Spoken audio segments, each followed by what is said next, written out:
you are feeling poor and life is scarce and things are hard, think about what you can give.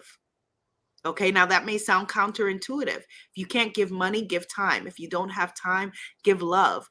Think about what you can give. Again, this puts you in alignment, puts your nervous system in alignment with a state of grace and gratitude and abundance and plenty and wealth and prosperity. Okay, so it helps you to be in alignment with where you are wanting to be. It helps you to shift your consciousness from poor me, lack, scarcity, what's wrong with me, thinking that you're broken, thinking that you're not enough. It helps to shift you to where you can then be able to look at things better and then access some of the other processes. Another thing that you can do is EFT tapping. I'm a big, big fan of, and I have tons of free EFT videos, on my site, womanifesting.com, but also if you just look on YouTube, if you type in Abiola and EFT or Abiola and tapping, and what that is it's like acupuncture, but no needles. It's acupressure. Using tapping is a wonderful way to balance and calm your nervous system so that you could then be in a state to receive your manifestations. I was going to ask you about that, so I'm glad you brought it up. I saw a video of you today talking about EFT for manifestation. And interestingly, I've known about tapping for years, but it was only like a few months ago that I was called to just start doing it for myself. And I found it really good for relaxing my nervous system. So I would love for you to elaborate on how it can be used for manifestation and abundance. Yes. So I've been tapping for a really long time. And in fact, I was just telling this story Saturday at the book event. I was telling you that I had a few years ago, a very long time ago, 10 years ago now, a friend of mine who is in film, I asked her to film a video for me of me doing EFT tapping. Because at that time, I don't think the camera was on my phone, or, things were more complicated 10 years ago. So she made this video for me, and, I put it up on wherever I put it up and whatever I did at the time. And then a few days later, maybe a few weeks later, she saw Ian Levansant on Oprah or somewhere doing tapping, and she came to me and she said, "Oh my God, that was a real thing that you were doing." And I said, "Yes, it was a real thing." She said, "Oh, I thought it was just some crazy Abiola thing." I said, "If you thought I was just doing something weird and crazy, why didn't you ask me what I was doing? You sat and you filmed it with me." She's like, "I don't know, I just felt like I just went with it." So tapping, like I said, it's like, if we think about acupuncture with needles, it's acupressure. So you're tapping on specific meridians throughout the body while repeating either a specific script or working with a practitioner or video, or the great thing is that you can do it yourself while working through a specific challenge or issue. And tapping has been proven by Harvard University. They've done studies that it can help alleviate physical pain and emotional pain, stress, anxiety, those kinds of things. And it's a wonderful tool because, again, you just need to, it's, something that you can do yourself. You can do yourself and you have access to. And so I always recommend it. Just ask for like a 30-second demonstration. Of yes. Okay, so then I've got to ask you, give me an issue. What should we tap on? All right. So whoever puts the comment in the chat the quickest, let us work through whatever issue that it is. So put it in the chat. What do we want to tap on? That's what we're going to do. So get typing, get in the chat. Come on, this is how we can resolve our issues we're going to do it today. See, this is why you got to love Ancestral Voices. We're coming with solutions. Yeah.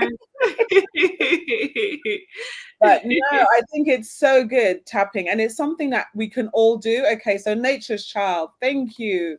So tapping for anxiety. Okay, all right. So absolutely, this is wonderful, because tapping for me specifically is something that I have used for anxiety. So I appreciate that. So with tapping, you begin with the so-called negative statement. So again, one of the issues that I've had with the so-called personal development movement is that it has taught folks to be afraid of the way that you feel, that you've got to keep things happy, joy. If you're feeling anything negative, you got to stuff it down, bypass it. I don't believe any of that. I think that the majority of our challenges and problems that we have in the world are because we do not allow ourselves to feel our feelings fully. And so, we want to feel our feelings rather than trying to deny them, suppress them, all of those sorts of things. So you start with a statement that is exactly where you are. So with anxiety, we'll do like a quick round. So you're going to tap and you're going to repeat after me, Goddess Verona. You're going to be nature's child and everyone else's voices. And while you're watching this, you can, wherever you are, if you're somewhere where you can tap and repeat, please do.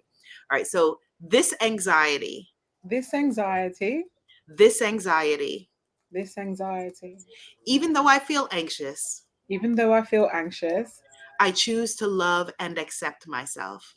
I choose to love and accept myself. Even though I feel anxious, Even though I feel anxious, I choose to love, honor, and cherish myself. I choose to love, honor, and cherish myself. And so then we're going to move to the top of the head and tap through. But wait, I just sorry. realized I left something out. Before you tap, it's very helpful to give yourself a number between 0 and 10. Where do I feel anxiety right now? So nature's child, if she can come up with a number and say, okay, say right now she's at a 7, right? With 0 having no anxiety, 10 having extreme anxiety, because afterward we want to ask ourselves where we are so that we can be able to gauge if there's any movement. Okay. So then now let's tap. So we would start tapping on the top of the head. This anxiety. This anxiety. Eyebrow points. I feel so stressed right now. I feel so stressed right now. Sides of the eyes. I feel anxious. I feel anxious. Under the eyes. I feel uncomfortable. I feel uncomfortable. Under the nose. I don't even feel like myself. I don't even feel like myself. Under the mouth. Something wrong with me? Is something wrong with me? Collarbones. This anxiety. This anxiety. Under the arms. I don't know why I feel so stressed. I don't know why I feel so stressed. Top of the head. I don't know why I feel so uncomfortable. I don't know why I feel so uncomfortable. Eyebrow points. I don't know why I feel like something's wrong with me. I don't know why I feel like something's wrong with me. Sides of the eyes. I think I've felt this before. I think I've felt this before. Under the eyes. And everything has worked out in the past. And everything has worked out in the past. Under the nose. I think I felt this before. I think I felt this before. Under the mouth. And everything did end up going my way. And everything did end up going my way. Collarbones. And even when it didn't, it was still fine. And even when it didn't, it was still fine. Underarms. This anxiety. This anxiety. Top of the head. I don't know why I'm so uncomfortable. I don't know why I'm so uncomfortable. Eyebrow points. Is it something that I'm doing? Is it something that I'm doing? Sides of the eyes. Is it something that I'm saying? Is it something that I'm saying? Under the eyes. Is it who I am? Is it who I am? Under the nose. This anxiety. This anxiety. Under the mouth. I'm going to make a decision. I'm going to make a decision. Collarbones. I'm making a decision now. I'm making a decision now. Under the arms. I'm choosing something different. I'm choosing something different. Top of the head. I'm choosing to believe in me. I'm choosing to believe in me. Eyebrow points. I'm choosing to release this anxiety. I'm choosing to release this anxiety. Sides of the eyes. I'm choosing to release this fear. I'm choosing to release this fear. Under the eyes. Because I deserve better. Because I deserve better. Under the nose. Because I deserve better. Because I deserve better. Under the mouth. I'm worthy and deserving of all great things. I am worthy and deserving of all great things. Collarbones. I'm worthy and deserving of all great things. I am worthy and deserving of all great things. Under the arm. So I'm going to let this anxiety go. So I'm going to let this anxiety go. Top of the head. And I'm going to believe in me. And I'm going to believe in me. Eyebrow points. I'm making a decision to believe in me. I'm making a decision to believe in me. Sides of the eyes. And if I get nervous, so what? And if I get nervous, so what? Under the eyes. If I get nervous, big deal. If I get nervous, big deal. Under the nose. I'm still here. I'm still here. Under the mouth. I'm still here. I'm still here. Collarbones. While I have breath, I'm still here. While I have breath, I'm still here. Under the arm. I'm doing the best that I can. I'm doing the best that I can. Top of the head. And my best will have to be enough. My best will have to be enough. Eyebrow point. So I choose me. So I choose me. Sides of the eyes. And it feels good to choose me. And it feels good to choose me. Under the eyes. My ancestors chose me. My ancestors chose me. Under the nose. So I believe in me. So I believe in me. Under the mouth. And I am a majority. And I am the majority. Collarbones. It feels good to reclaim myself. It feels good to reclaim myself. Under the arm. It feels good to reclaim my joy. It feels good to reclaim my joy. Top of the head. I deserve to be happy. I deserve to be happy. I deserve to be happy. I deserve to be happy. I deserve to be happy. I deserve to be happy. And so you would stop there and you would then say, okay, where am I now with the anxiety? You know, and I know for me, like I feel movement. So you could say, okay, what number are you at now? If you were at a 7 before, are you at a 5 now or a 4? Was there movement? And you could do it as many times as you're needing to until you have relief from whatever it is you're tapping on. Fantastic. So those listening and you tried it, whoever did it, comment how you feel. I actually feel very relaxed after doing it. I find tapping, I don't know what it is, just the motion, the rhythm of it just allows me to feel so calm. So look, Nature's Child responded. I feel really good. 3 out of 4, 3 to 4. Thank you. Yay, that's wonderful. That's wonderful. And even, you know, I will share because this is Ancestral Voices. Even if we look at some of the traditions, like I don't have specifically with because I wasn't prepared to talk about this, but specifically which Zulu tradition, but there is a specific a lot of the South African traditions that have, you know, shaking, you know, the vibratory practices, or if we even think about like the whirling dervishes, you know, that kind of movement. It's very similar in what that does to the nervous system to what tapping does. So again, you know, it's new stuff, but it's foundationally older, ancient practices. Brilliant. Thank you. So I know you didn't come here to give a whole tutorial today, No, but I'm happy to do whatever. No. Use me, whatever you need. I'm here for. Fantastic. That was great. So glad I participated. Wonderful. It's really good. And it's something that everyone can do literally for yourself. There we go. That was great. Thank you, Miss Rivers. Prisma says feeling relaxed. Well, that's good. So it does work. I've found it so good. And the only reason why I got into it is because in the UK, today's actually really nice, but we've had a lot of rainy days this year. And I feel like one of my things that calms me down is going out in nature and like relaxing under a tree. And I couldn't really go outside because it was just soaked every day. Yes. So then it was like, I just became naturally drawn to tap in. And I was like, oh, okay, I can get the same level of relief that I would get when I'm outside by doing this. So thank you for really emphasizing that point, and thank you for everyone who participated as well. Oh, so wait, I want to add something before we move on. That, you know, this is something that, you know, you don't have to think, okay, well, I can do it once and then that's it. Feel free to do it as many times as you're wanting to for different issues. You know, if you're not aligned with me, just go to YouTube and type in whatever issue and tapping and see what videos come up, and do it repeatedly. Phenomenal. So that whilst we're on that topic, you said you've been doing EFT tapping for quite a few years. How often is this? Like once a day, in the morning, in the evening? How do you incorporate it into your schedule? So I used to do it a lot more, specifically about anxiety. I used to do it a lot more, but in the past few years, not as much. But even with not doing it as much, even like I think about, you know, certain challenges and things that I'm dealing with, and then I'll have to remind myself like, oh, yay, I can tap on it, you know, because I will remember like, oh, wait, I can just tap on this. So even with things like, you know, it works with sugar cravings, you know, so I'm going to make a concerted effort to, you know, decrease sugar in my life. And so the other day I was having the thought, you know, because I have a 2.5-year-old. So when she's eating cookies, I'm eating cookies, you know. And so I'm like, oh, okay, I'm going to do some tapping on this and clear those cravings from my body, you know. And so it's something that and let me, in terms of, when and how often, for me now, what I'm going to do, being that I'm going to use it for sugar cravings, you can use it either specifically when whatever challenge you want you're dealing with is coming up, or you can make it a once a day part of your spiritual hygiene.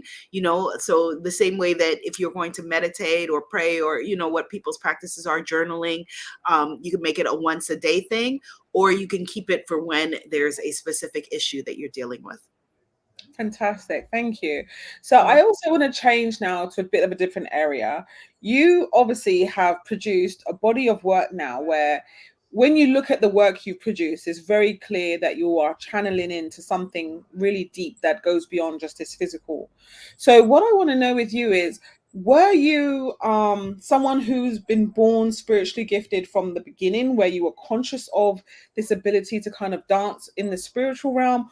Or were there certain practices that you developed, going through life, that has helped you to be able to become this vessel to channel this information through?